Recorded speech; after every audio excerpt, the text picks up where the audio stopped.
सभी लोग खुशी के मारे नाचने गाने लगे।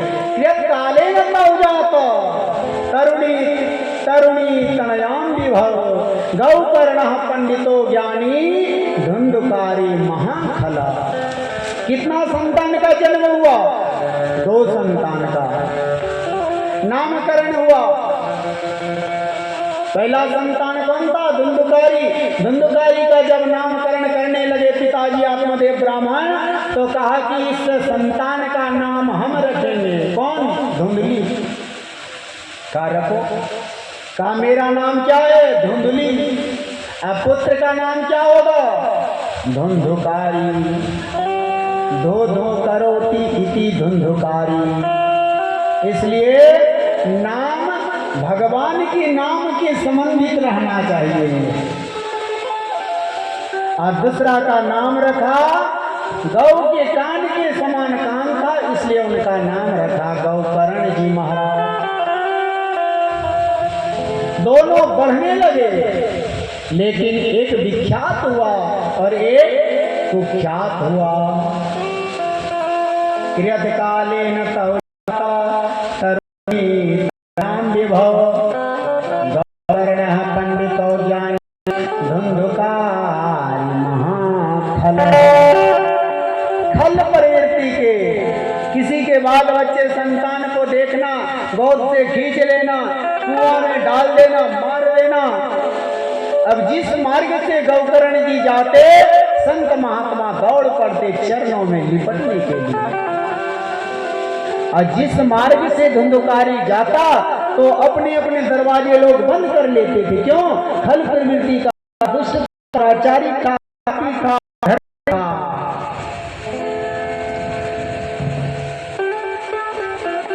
ये देख करके आत्मदेव ब्राह्मण को बहुत घबराहट हुआ।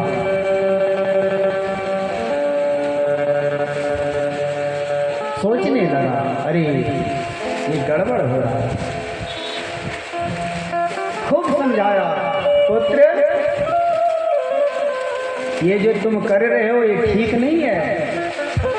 कहा कि पिताजी हम वही कर रहे हैं जो बढ़िया है।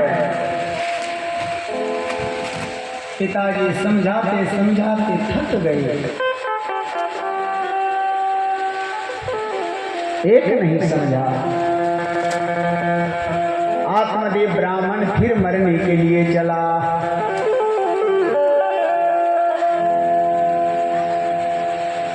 आत्मदेव ब्राह्मण फिर मरने चला।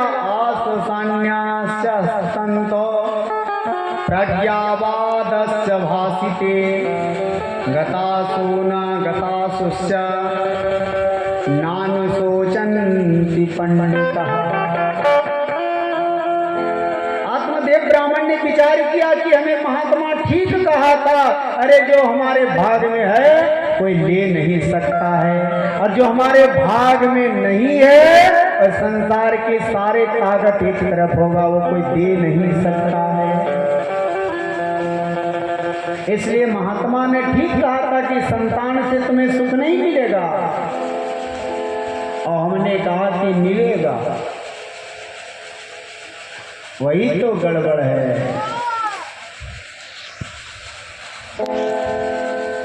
अब क्या करना चाहिए? तो जंगल में मरने के लिए चल पड़ा। को तिष्ठामि को गच्छामि को मे दुखा विपोहितम प्राणम त्यजामि दुखेन हाँ कष्टम मम सांसितः। अंतिम विचार किया कि मर ही जाना चाहिए। पिता जीवित रह करके क्या करेंगे? जिस पिता ने अपने पुत्र को सच्चा मार्ग नहीं बता पाया, और वो पिता जीवित रह करके क्या करेगा? शरीर का परित्याग कर देना चाहिए। विचार करके निकल पड़ा। कहाँ? जंगल में मरने के लिए। मार्ग में मिला कौन? वही फल से जो उत्पन्न हुआ था गौकर्ण जी। गौकर्ण जी ने भी आत्मदेव को पिता कहता था। पिता को हाथ पकड़ करके दूर ले गया था कि पिताजी कहाँ जा रहे हैं?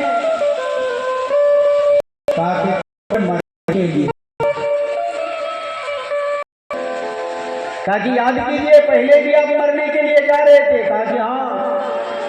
कहा कि उस समय क्यों मरने के लिए जा रहे थे, आज क्यों जा रहे हैं? कहा कि उस समय मरने के लिए जा रहे थे कि पुत्र नहीं है, और कहा कि आज, कहा कि उन्हीं पुत्र से परेशान होकर के आज मरने के लिए जा रहे हैं कि पुत्र है, पुत्र परेशान कर रहा है। कहा कि पिताजी संसार के सबसे बड़ा विडंबना यही है कि जिसके पास है तो धन से परेशान है, पुत्र से परेशान है, और जिसके पास धन और पुत्र नहीं है तो क्यों नहीं है उससे परेशान है। संसार में कोई सुखी नहीं है। पुत्र ने पिताजी को कहा, ना चंद्रस्य सुखम किंचित ना सुखम चक्रवर्तिना सुखमस्ते विरक्तस्य मुनिरेकांत जीवन। कहा कि पिताजी चक्रवर्ती राजा सम्राट के गद्दी पर जो भी बैठा है जाकर के पूछिए क्या वो सुखी है। ब्रह्मा की गद्दी पर बैठने वाले क्या सुखी हैं? कहा कि तब सुखी कौन है? कहा कि सुखमस्ति विरक्तस्य मुनिरेकांत जीवना, जो मुनि के जीवन व्यतीत करता है और राम का भजन करता है, संसार में वही सुखी है, अन्यथा सब दुखी है। पिताजी ने कहा कि पुत्र आज तुमने मेरे दोनों नेत्र को खोल दिया। पुत्र हो तो ऐसा पिता को भटके हुए मार्ग को भी सही मार्ग पर खींच के ले आए।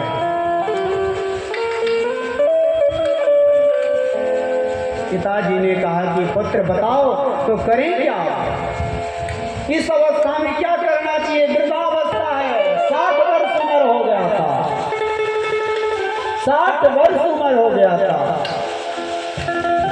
क्या करें?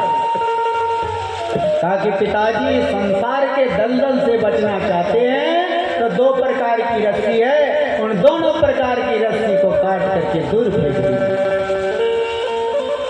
कहा कि 2 प्रकार की रस्सी है? कहा कि हाँ। कहा कि उन रस्सी का नाम क्या है? कहा पहला रस्सी का नाम है अहमता और दूसरा रस्सी का नाम है ममता। कहा कि अहमता और ममता 2 प्रकार की रस्सी हैं। कहा कि अहमता क्या है? कहा कि अहमता शरीर है और ममता इस शरीर के जितने नाते हैं, भाई बंधु पति पत्नी जितने हैं, ये सब ममता है। गौकर्ण जी ने कहा कि पिताजी ये बताइए शरीर आपका है? कहा कि शरीर आपका है तो बाल पक जाता है, बाल को पकने से क्यों नहीं रोकते? दांत टूट जाता है। जब ये शरीर आपका नहीं है तो ये शरीर के संबंधी नाता आपका कैसे हो सकता है?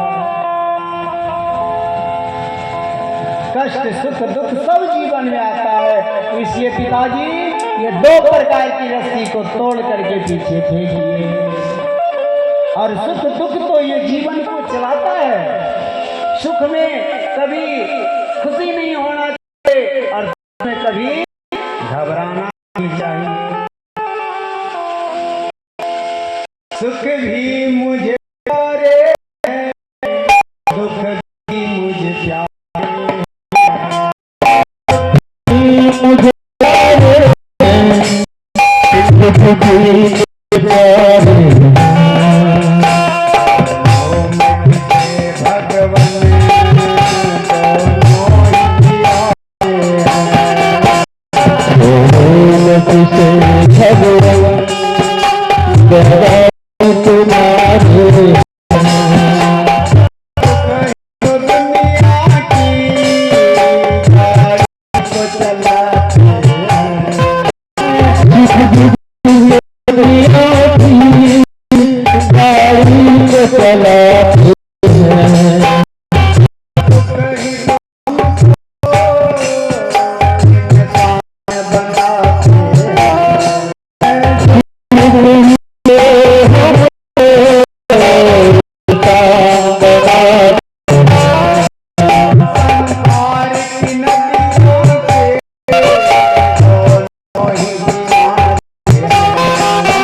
संसार की नदियों के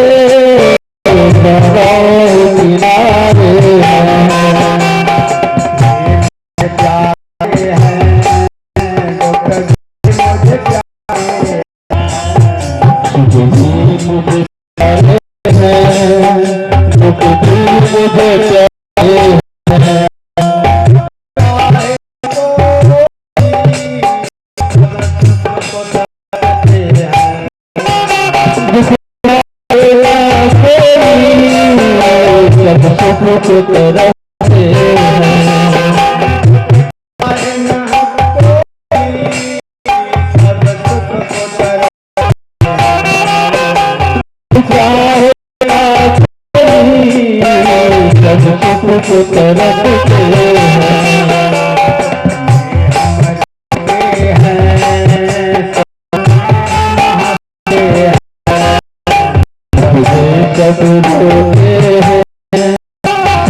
दुख में